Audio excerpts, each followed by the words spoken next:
The gun has played a critical role in history, an invention which has been praised and denounced, served hero and villain alike, and carries with it moral responsibility.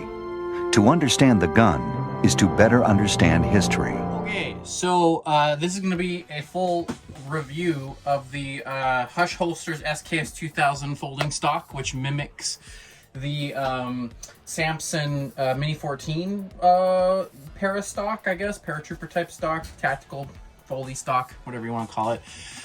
So I actually wanted to do a real review on this because I haven't seen anybody actually review this stock since it's a very new product. I got in on like one of the second pre-orders or something before the price went up. I think I paid $450 or something for this. I think they've gone up to like, or no, I think I paid $350. I think they've gone up to like $4 or more now.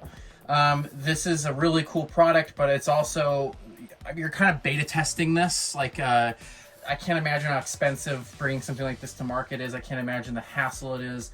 But I did pay my own magic beans out of pocket for it, and I have actually used it all my guns. I actually use, none of my guns are safe queens. I actually shoot competitions or go out and train with them.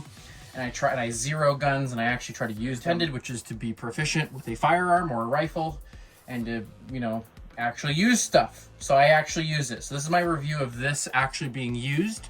I'll probably cut away here and show me actually using it, and then I'll come back to this and let you make your decision on if you want it or not after I show you some of the things that can go wrong with this, and or some of the things I think need to be addressed in terms of the design or the functionality of it.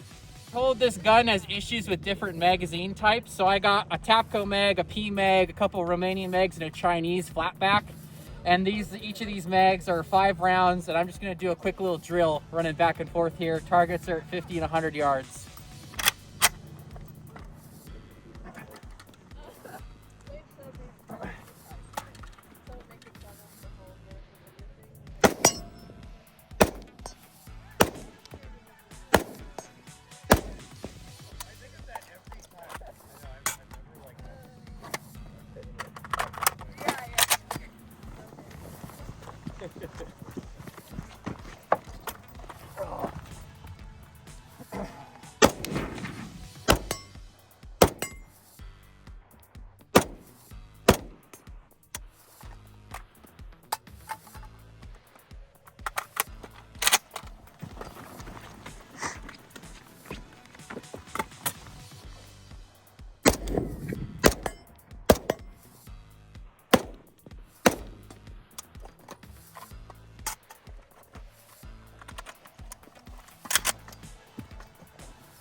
Oh no. That malfunction? Might have. Okay, Tapco mag didn't go in the right way. It's malfunctioning. Yeah, okay.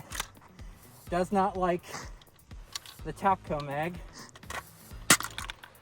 Or is it, did I get a ripped case head P mag going in? Nope.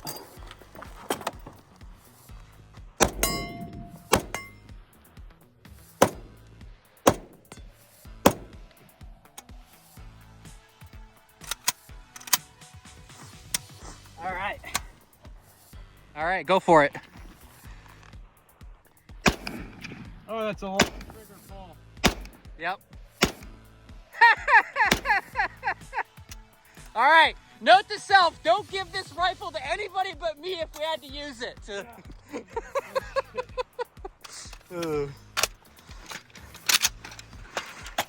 I was just getting shot that whole time that I was standing there racking it.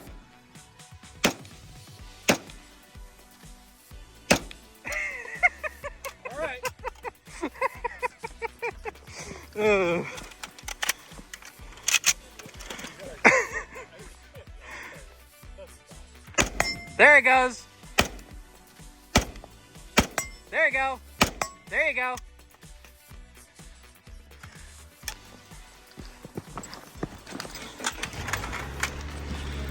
All right, anime girls, bring me home. Nope, I don't think you got the mag in. I think the mag's not in. Nope, it's not in.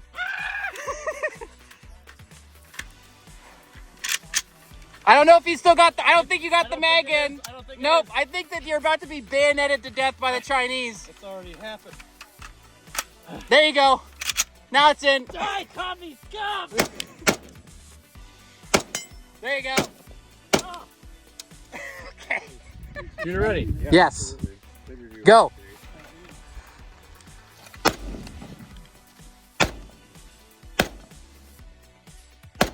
Oh my God.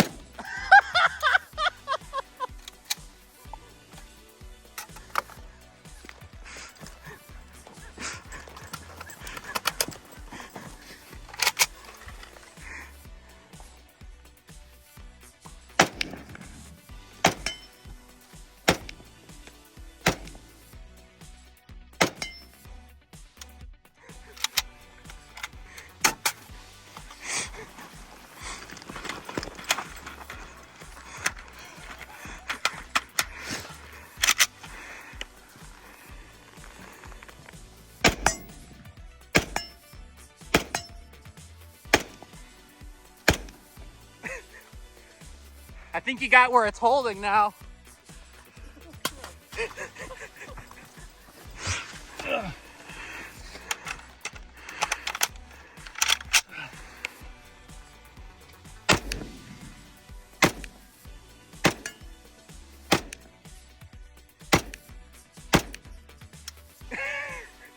Stand by.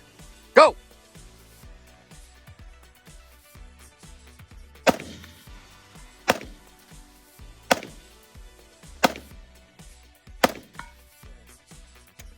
Okay, swap barricades, reload.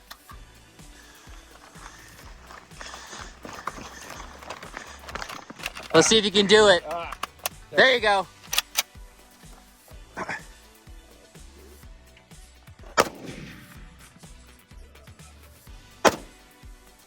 High. Hit. Hit. Left. Reload. Swap barricades.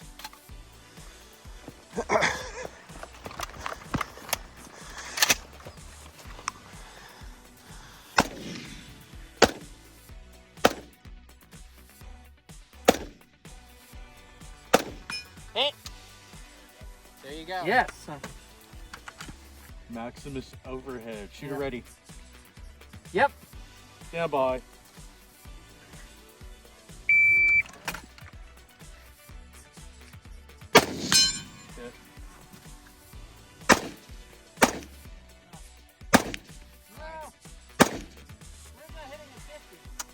That's all the way to the right. Yep.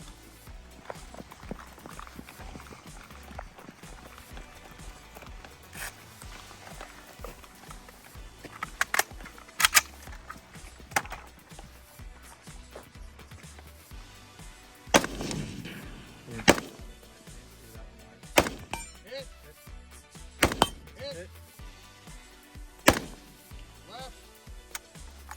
Empty.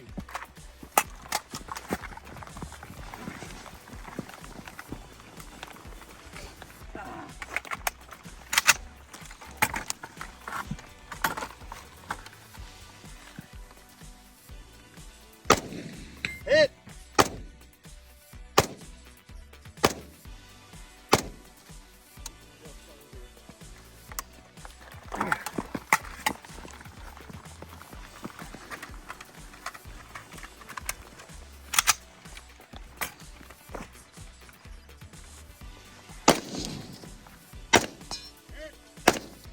Right.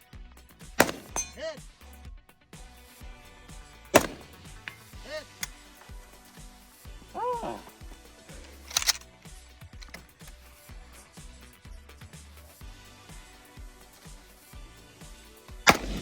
Hit.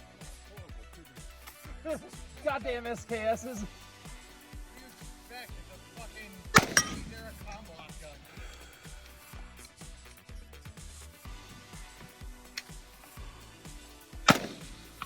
Hit. Damn. Was that 240? Yeah, that was 240.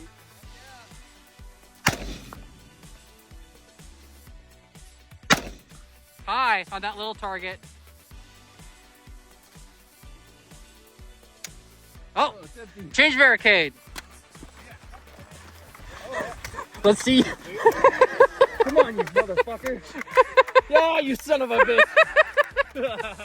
Oh, this is where this gun gets people. All right, there it goes. There he goes. Seems like a good size. Yeah. Just feel. What's the?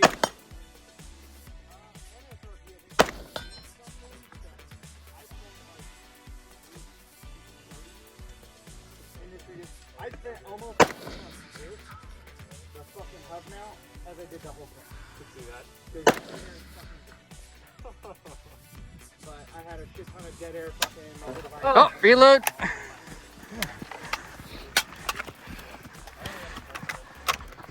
There she goes. Yeah. What's Once up, you baby? learn it, it gets really easy. All right, here's the 3. Remember, 1 foot drop at 300.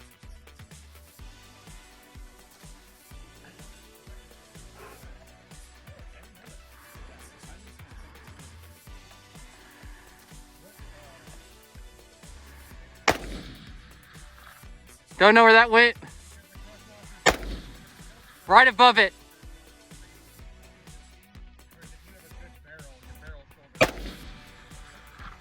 Don't know. We'll hit the 240 again. Right above it. Right to the right. Out. Okay, you come back from shooting. So, few things we should address with this right off the bat is I've talked to quite a few guys and on my Instagram and on social media and stuff like that about these not locking closed, having some issues. There's some quality of life stuff that I think could be improved. There's some things I think you should take as steps to maybe make the stock work better. And maybe this is something that the quality control department at Hushholsters or whoever's assembling these stocks should probably do, just as habit and / policy, because these are some of the things that I found need to be done with this stock right off the bat. Okay, so right off the bat, one of the things that I learned was the grip and trigger housing assembly. This is an SKS Sporter, probably from about 1988 to like 1992 is when these things were made. So this is not what this stock was designed for. I'm also going to put a caveat in here that this stock was not designed for an AK mag fed SKS. I know that it's compatible with it, but there's some things now that using it with AK mag fed SKS that it really wasn't designed to use this gun as a chassis. I think it's mainly designed for regular SKS. And a few things when I say that. One of them is that the mag well for up inside of here, that is very, very, very deep mag well compared to an AK. Like at probably a couple inches of insert into here to click it into the mag well on this gun. I am beating the ever-loving snot out of the bottom of this stock. I am just putting so many divots and dents and things like that on mag changes, and I don't care because I use my stuff, but I am beating the snot out of the bottom of this stock. To the point where I'm probably going to take a Dremel tool and counter bevel this stock inward here, and then probably put some protective grip tape or hockey tape or something, anything to maybe kind of not beat the crap out of this so much. But it definitely needs something in here if you're going to put this in put this stock on an SKS Sport or an SKSM or D or whatever, any of the AK mag ones. 2, my gun, this stock-thing pin in the back of it, inside underneath this grip thing, my gun's receiver and trigger pack would not play nice with this reinforcing pin, so I had to remove it. So there's fitment issues on SKS models. Yours might be like mine, and then you have to remove that pin. The grip module is actually great. This is actually how this is designed is great. One thing I do not like the fact that the locking block in here is a piece of 3D printed polymer or some sort of 3D printed material. I think it needs to be aluminum or cast steel, or it needs to be something that has some longevity, because I can't imagine that piece of a 3D printed material is going to survive the test of time. We'll see, but it's kind of required to have this all lock up in here nicely. And we'll see, but I think it needs to be aluminum or steel. Other thing that I've done is this, unlike the Mini 14 stock, does not come with a matching sling loop. So there's sling loops in the front of SKS's, but there's not a sling loop on the stock itself like the Samson Mini 14 stock. So I had to tap and drill my own sling QD point right here. I don't know, this is the old school sling style attachment. So I had to put my own in here. So I had to countersink, I had to drill holes into the stock itself, and I glued that into the stock itself so that it would actually work. So if I take this off here really quick, so yeah, I put that little stud in here. That needs to be done through the factory, like at the factory that needs to be done, or it needs to, the stock needs to have another iteration with the mount back here like the Samson stock. Second thing, this bolt right here for the stock itself, and now we're going to get into why people I think are having lockup issues.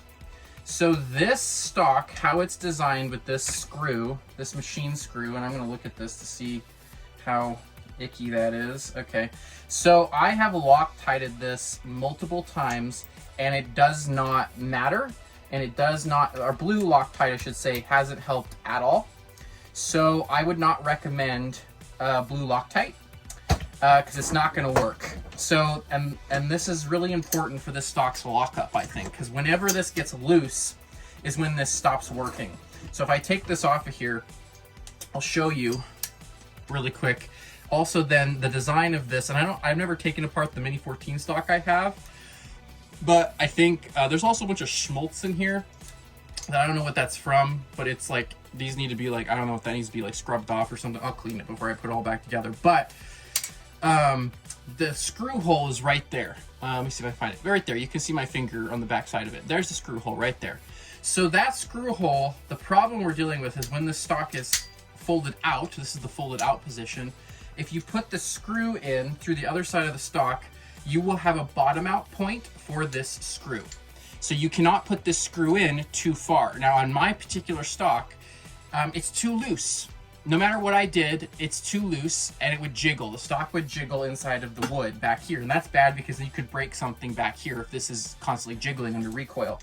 So I had to put extra washers and crush washers on this screw, and I've already tried blue Loctiting this screw several times. It hasn't helped. So now we're breaking out the big guns and we're gonna red Loctite that son of a bitch in there.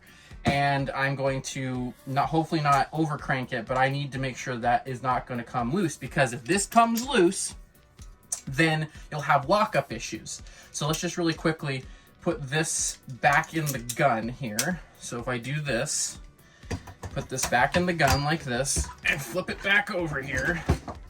So I want to make sure that, okay, so that washer fits all the way down in there. Okay, so we're gonna put that washer, I have a bigger washer that fits perfectly down into this countersunk hole.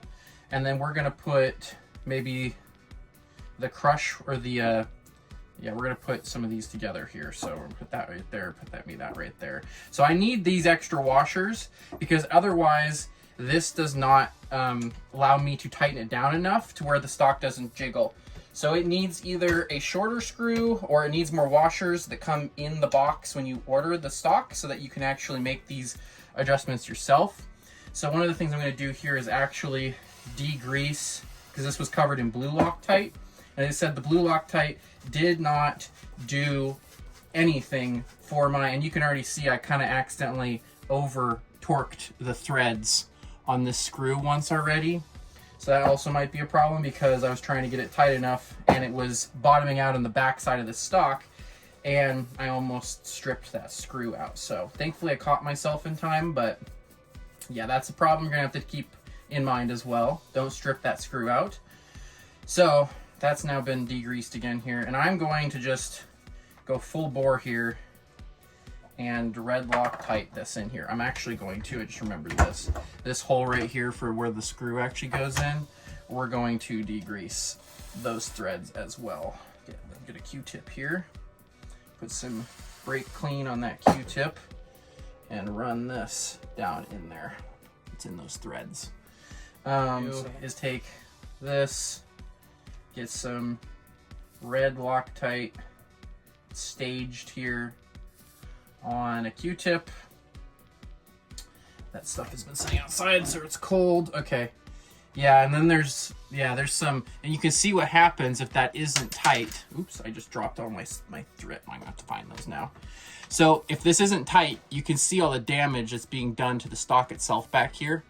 This is bad. This is not great, having all of this damaged wood back here where the stock sits, because it gets loose and then it rubs back and forth and causes damage to the wood, which isn't great. So I would consider that as well. So now that's on there. You don't see it once the metal's back on there, but yeah, it shouldn't be marring that material up so badly. So, you know, more things to consider. Oh yeah, there we go. There we go. Get some a good amount of red Loctite kind of staged here. Okay, so let's get this back on the threads.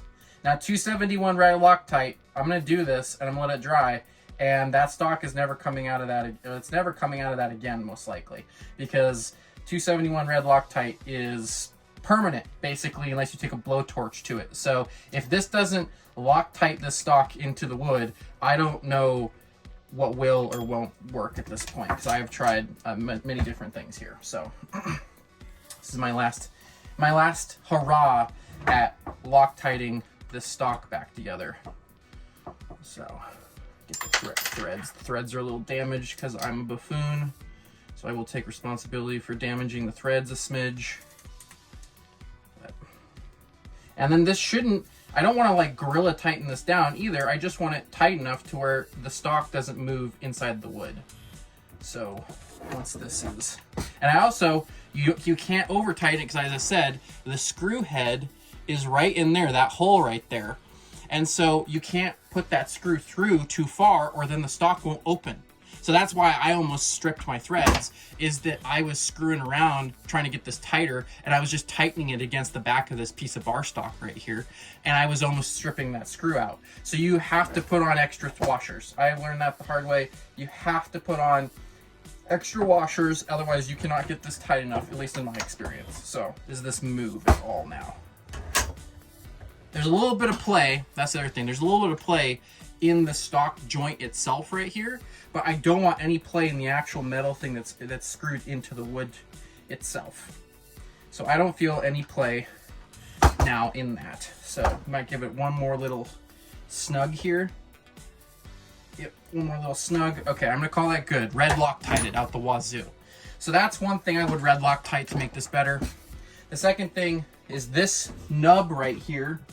Two things I would think about with this one. That blue Loctite might be working then. Okay, so there's a stud in here, and the screw is just spinning on the stud, so I did blue Loctite this, but I want to put your attention to this. So the blue Loctite did work down here, but I would red Loctite this too if you had one of these. So underneath here is a little like rubber, like soft 3D printed rubber buffer, and it was designed, from when I talked to the Hushholsters guy, they did that so that when this comes down and locks over, that the stock has some more, it doesn't have as much or play in that right there. You can see that little rubber buffer right there. So if you don't have that rubber buffer, or they haven't sent you the new lockup parts back here, or this right here, I would recommend maybe going to a hardware store and getting some steel washers that you could quick blue, or some brass washers maybe that you could make look nice.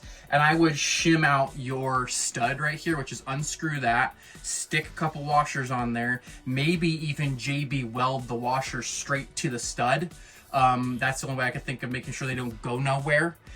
and or welding them if you're good at really close welding. But yeah, you need to put something, or even get like maybe a rubber grommet or washer of some kind from a hardware store or like a plumbing store, and you need to space that out. So once this is tight back here, and this nub right here is tight, and it's been spaced out for the locking tab on this stock. You can see the stock has, not on this side, but it has a little cutout that fit. You can see it right there. It has a little cutout that goes around that stud.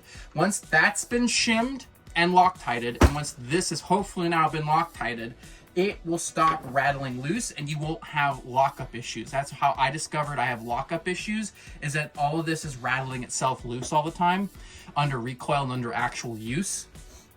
And that's the problem. Under actual use, if you're just to buy this because it looks cool and you never use it, that's one thing. But if you're like me or other people that actually use guns, then a few things to look out for. So, and there's a few things that said this, I don't think the stock was really designed to do, because like obviously every time you reload this gun, you're just jamming it into the bottom of that wood stock. So an example of what the SKS Sporter / M's stocks looked like from factory, here's the factory stock. You can see that this stock for the AK mag adapter has an entire metal lining plate inside of here to reinforce this and to also help with not screwing up that wood too much with magazine shift or magazine changes.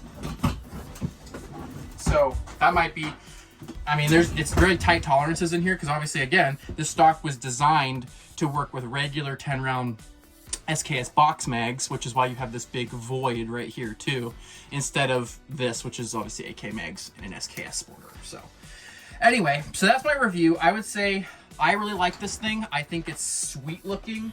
I think that it's a really cool product, but I think that right now I would consider myself like a beta tester of this. Like I am anybody who pre-ordered this is like paid $400 to basically figure out the problems, which I'm fine with doing because I'm a firearms fixer. I'm a firearms fixer, man. I like fixing all of my crap, so I like projects. So it's, sadly, I think it's kind of maybe a $400 project at this point. But it's a friggin' cool one, and there's some really cool stuff, like how they designed this to work with any type of AK pistol grip. Super freaking cool. Obviously, the aesthetics of this stock, super freaking cool, especially on an SKS. I think that this stock probably works best on an SKS Sporter M or D because of the fact that you have a pistol grip and a folding stock, and regular stripper clip SKSs are cool, but they're not, as soon as you start messing with the magazine systems, it's iffy on reliability and or like compatibility with actual gear. Just trying to run around with duckbill SKS mags is just a pain in the ass, especially if you try to put those in like a magazine carrier or some like a magazine chest rig or pouches or anything like that. So yeah, also to talk about the SKS M here for a minute, the SKS M, or sorry, my SKS Sporter M/D, whatever you want to call it. This thing's been great. It's been running like a top. I oiled the crap out of it. I put good ammo through it and bad ammo through it. It's been fine. It doesn't like Tapco mags, but it likes P mags for some reason, and it likes all the surplus mags. It doesn't like the Romanian Circle 10, like the new polymer steel reinforced mags, because basically this gun relies the geometry for the mag well and the bolt or the magazine latch right here is surplus, is like old school surplus SKS mags, or sorry, AK Chinese AK mags. So it really likes the Chinese flatback AK mags I have, and it really likes anything that mimics surplus AK mags. So these P mags are the same exact geometry in terms of rear locking latch, and the feed lips too, because the Tapco feed lips are beefier because they're polymer, but these feed lips on these P mags, they're not as beefy as the Tapco ones, and so they match the metal mags a little bit better. And this thing feeds out of metal mags, feeds out of P mags, and it feeds out of Bakelite mag, like vintage Bakelite mags. Basically anything that's off of a surplus pattern, so it probably like Korean AK mags too. But anything that's a little weirder, like I don't know if this would like US Palm or any of the like German Schmeiser brand AK mags, or any of the polymer AK mags, unless you got one and tested one. I don't know if those would work, but I do know PMags work, and I do know surplus mags work. So I heard some things about these guns not liking certain mags, and I only found that it didn't like my Tapco mags, my old Tapco mags. So that's perfectly fine with me. I don't need to use those. Anyway, yeah, I hope you enjoyed, and I hope you found this useful and you liked the shooting footage. I got a whole bunch of different people to shoot this thing, and obviously it also showcases the usefulness of having actual skill with iron sights and knowing your ballistic drops on certain cartridges, and and just getting practice, man. Get out there and shoot this shit. Don't just collect it, don't just stick it in a safe. Get out there and shoot this shit, actually use it, actually see if it works, and put it through its paces. So I'm really hoping that red Loctite fixed my jiggling loose problems back here. And yeah, I would definitely recommend to the Hushholsters guy to maybe up the QC a little bit for who's putting these together with Loctiting things properly and are making sure things are tight, and that maybe putting on sling swivels like permanently into the stocks at the factory. And yeah, maybe trying to figure out if there's like a new locking block for these grips that aren't 3D printed plastic. I don't know how long that will last, but I'll use it until it breaks, and then we'll see. And maybe I'll have to make my own out of a piece of aluminum bar stock. But I can do that. I've done that before. I've made parts by hand out of aluminum bar stock. So anyway, I like this thing. I would recommend it if you're like me and you like tinkering and or effing around with vintage firearms such as this, and you like using vintage firearms in a real capacity such as this, then I would recommend it. And I hope you guys enjoyed this video, and thanks for watching.